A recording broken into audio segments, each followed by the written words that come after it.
how to add VST plugins to FL Studio 21. So that's what I'm going to show you guys in the super quick and easy tutorial.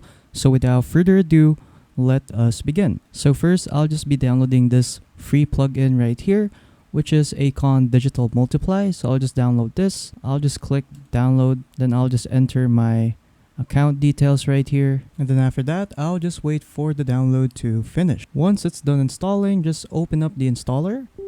Click on yes, click on OK, click on I accept, and then just click on next, and then just choose what kind of installation you want. So if you want a full or custom installation, for me, I'll just choose full installation. Click on next. Afterwards, just choose a destination folder and where you want to save your plugin. So as an example, I'll just save it in my D drive right here. Then I'll just click on OK, click on next, click on install, and then there you go, the installation is now finished. Afterwards, what you want to do now is go to FL Studio, go to options right here on the top left corner, and then go click on manage plugins. And then once you're here, what you want to do now is go to plugin search paths right here, and then just click on this plus button right here. And then after that, just look for the folder and where you saved your plugin download. So for me, it's in my D drive. I'll just click on OK, and then there you go, it's now been added.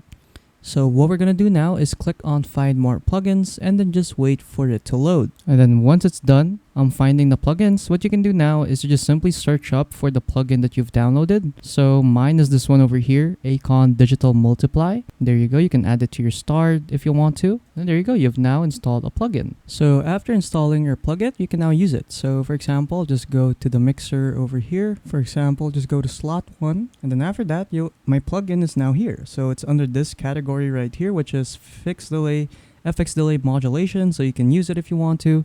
And then there you go, we now have our plugin right here, so you can now use your plugin to your liking, and then after that, you're pretty much done. So yeah, that's pretty much it on how to add VST plugins to FL Studio 21.